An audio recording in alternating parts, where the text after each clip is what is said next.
This podcast is rated E for explicit and by category of true crime contains language and descriptions of crimes not suitable for young or sensitive listeners.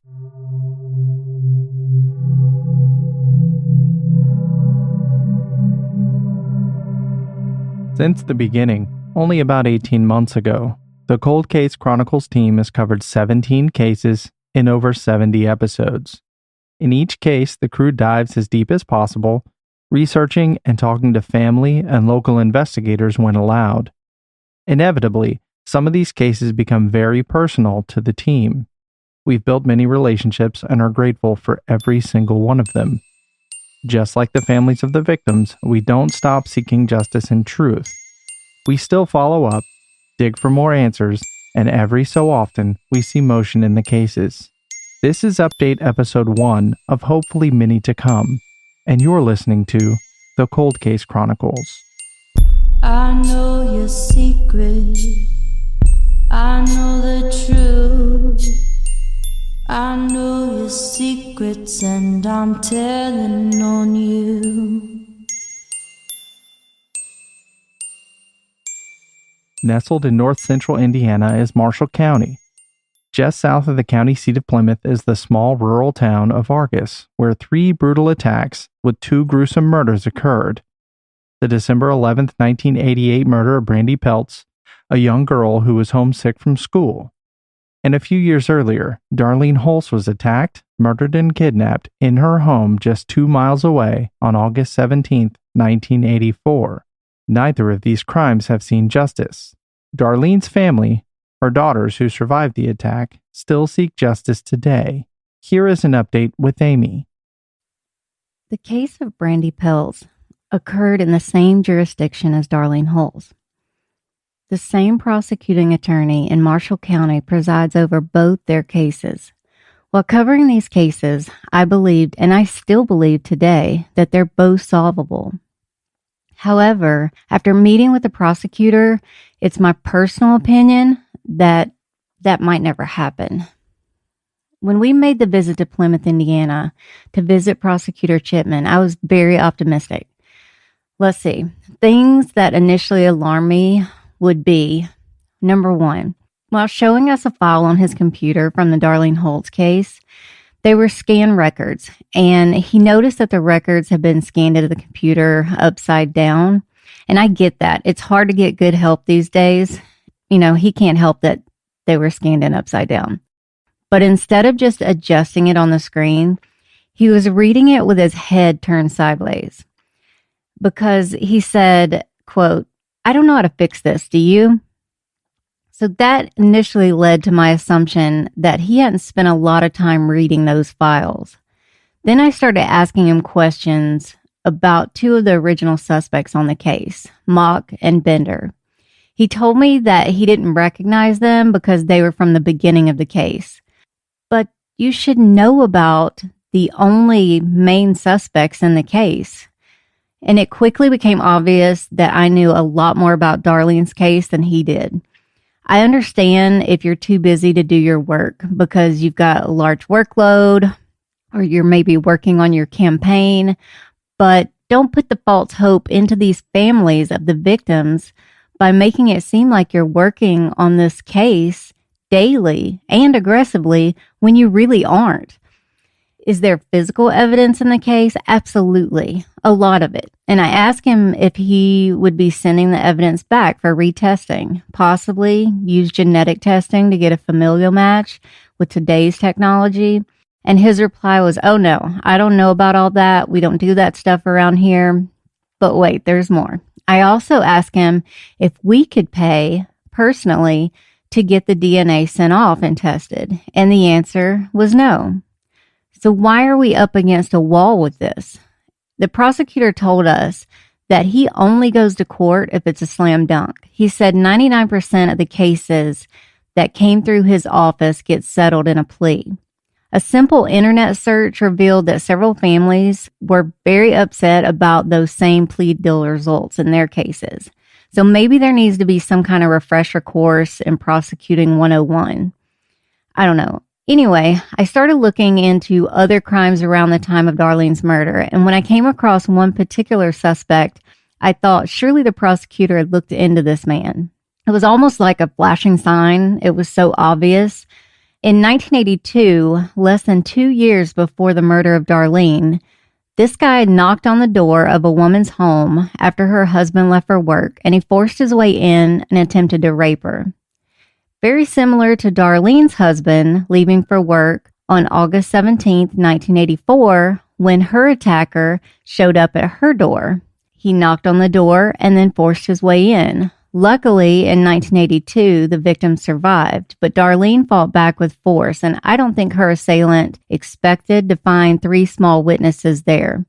I'm not naive, and I don't believe that just because someone attacked one person that they're definitely the attacker of the next person, but stay with me because it gets a little bit more obvious. In both cases, shortly before the attack, there was a phone call made to the residence. The suspect wasn't arrested in the 1982 crime until 1988. What else would he have in common with Darlene?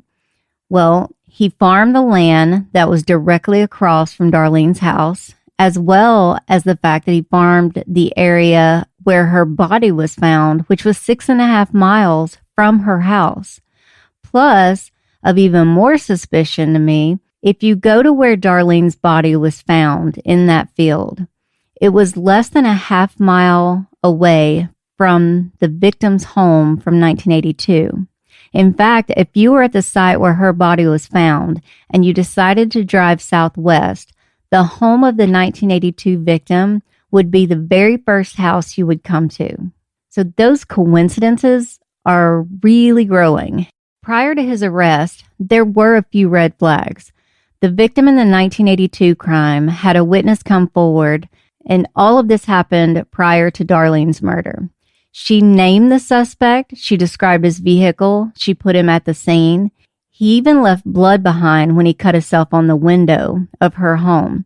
Now, that blood was typed, and the lab had reported that they would be able to match a sample of the suspect's blood if a sample was sent in.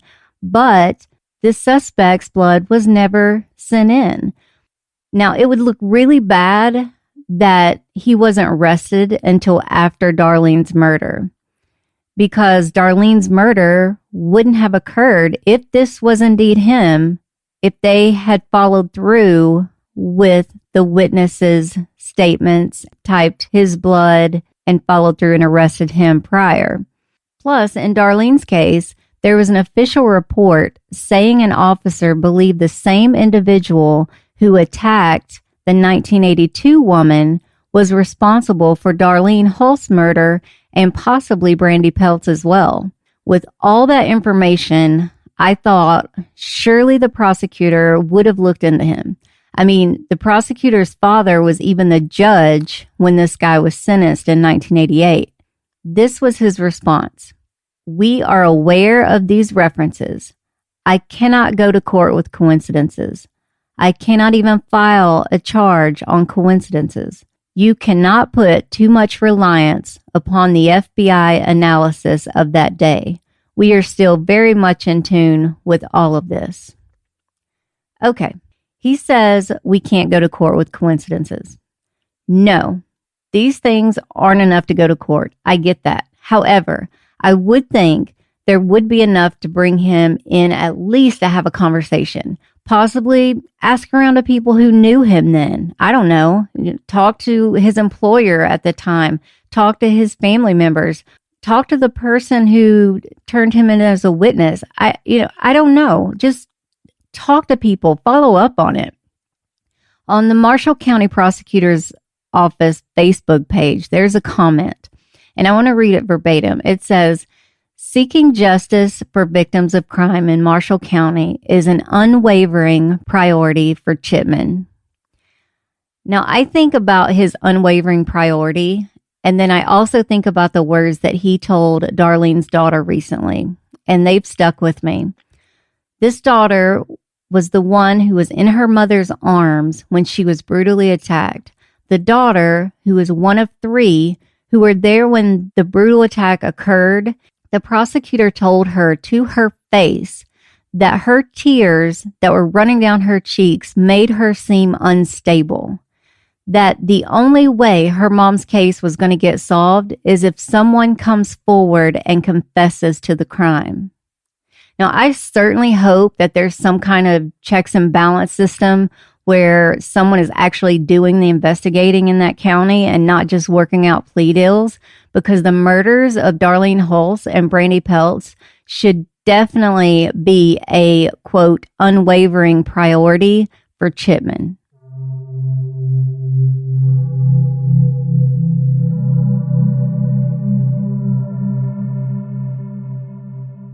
In the case of Molly Datillo, a 22-year-old college student who disappeared in 2004 after a holiday weekend, we have been watching like hawks for new information and progress.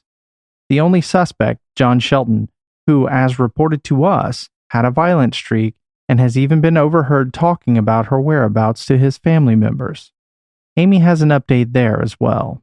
Now we're going to segue into a case where the justice system has been impressive, and that's Hendricks County, Indiana. In the case of Molly Datillo, we've been looking for her and seeking justice for Molly and her family for a while. In 2010, the court found enough evidence against John Shelton in a wrongful death suit to award the family of Molly Datillo over $3 million. Of course, they're never going to see a dime of it, and they didn't expect to. But it was more about finding out what the evidence was in the evidentiary hearing and getting information from a stalled investigation. For years, John's managed to manipulate the legal system by slipping from one house and one location to another to avoid being arrested on warrants, and then somehow they just magically go away. But not this time. In the spring of 2019, John was a suspect in an armed robbery, and he was a prior felon in Marion County. So Marion County officers went to his home in Plainfield with a warrant to search for the gun and the stolen property. When they entered his home, in public view, they found methamphetamine, meth in baggies, the firearm, and paraphernalia. He went to a jury trial, and there was no plea deal in this case. His first court came 2 months ago. In August 2020, he was found guilty of dealing meth, theft of a firearm, and habitual offender status. He was sentenced to 26 years in prison with 11 months credit. On top of this, he's also facing the charges in Marion County where he committed the armed robbery. He has a jury trial for those charges set for November 16th at 8:30 a.m. Now, I'm thinking it might be able to be viewed online because a lot of the courts have been putting their dockets on Zoom during COVID. So if anyone wants to watch it, you might check for the Marion County court systems and see if it will be online. The truth is, even if Molly was found in Marion County and John was charged for her murder, he may not get 26 years because that's just the screwed up thing about the justice system. Some people get 20 years for drugs and 5 years for murder. But 26 years is still 26 years. And hopefully Marion County will add on to that. So at least Molly gets a little justice and other women are safe. I know there's still people out there who know Molly's location. And I just want them to think about sending an anonymous tip. If you are loyal to John, don't think for a second the loyalties are the same. Even in his recent trial, his ex-wife lied on the stand, and John's defense was basically to have her lie and say that the gun and drugs probably belonged to John's brother. When in a bind, people will turn on you. Recently, skeletal remains were found in the White River, and they've been sent off for identification. Every time these type things happen, her family waits with bated breath until there's an identification. We're still waiting on those remains, and we'll constantly be waiting until we find Molly because we're never going to give up.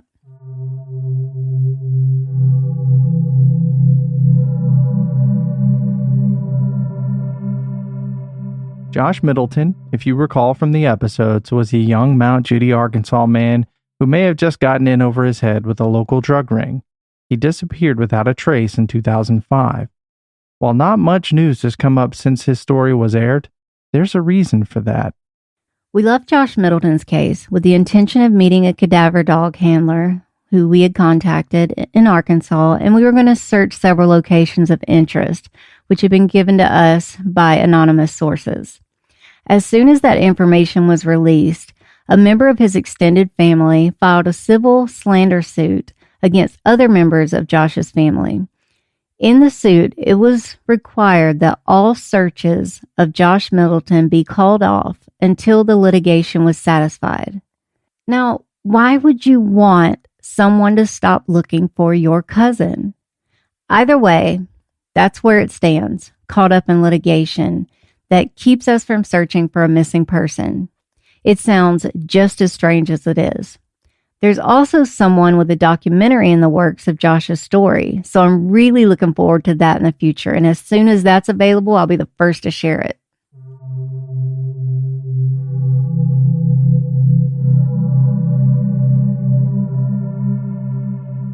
We completed 10 episodes on the 1988 disappearance of Lauren Jackson, a 6-year-old girl who seemingly vanished within minutes of being alone outside of her mother's Spring City, Pennsylvania apartment. Wild theories spanned from the recent closure of a nearby mental hospital, stranger abduction, all the way to drugs and family involvement. Still nearly 33 years later, her father Mickey is relentless in his pursuit. Last but certainly not least, Saturday, October 24th, will be the anniversary of Lauren Jackson's disappearance. There are a few things to mention in Lauren's case. First, the witness who saw Lauren's mother place Lauren in the back of a car with an older couple is still alive. My journey to find Lauren led me to trying to find this witness. The original FBI agent didn't recall there was a witness and said he didn't know this occurred. However, reports say he was in the car when the witness was questioned. He was even in the car whenever they took this witness to identify Lauren's mother. If that's not enough, when you watch the Unsolved Mysteries episode, he is questioned about this, and it shows him and it shows them talking about this witness. That brings me to the new FBI agent. He refuses to talk to me because he says I'm the media, which is fine. But when I have information to pass along to him, he should want it, right? I've been talking to Lauren's mother's side of the family. You know, the ones that the FBI can't locate. Lauren's sister is now doing very well, and I'm happy to report that. The FBI agent did send word to ask me how I found them. So I sent word back to him that I found them through Facebook. He wants me to tell them to contact him because he doesn't have a Facebook. What the actual fuck? You are FBI and you can't reach someone through Facebook because you don't have an account? Now it's making perfect sense why things went downhill so quickly in this case as soon as the FBI took it away from local law enforcement and they stopped sharing information. This is a 6-year-old who has been missing for 32 years. That's not a case that you should ever give up on. Now, I would love to give you all just a few more updates, but there are some major updates coming, I promise. I'm not allowed to release any information just yet, but once it will no longer jeopardize the case, and hopefully it will be sooner than later because it's a bombshell, I'll be sure to break the news. Make sure to keep a watch out for our next update episode because I can't wait.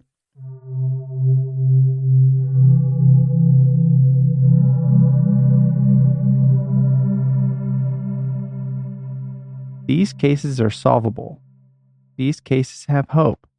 If you're listening and have any information about any of these cases, please reach out to coldcasechronicles@gmail.com. Also, follow along on social media, Cold Case Chronicles on Facebook and Instagram, and at Cold Case Crew on Twitter. And as always, have the day you deserve. Especially if you're a murderer. I know your secrets and I'm telling on you.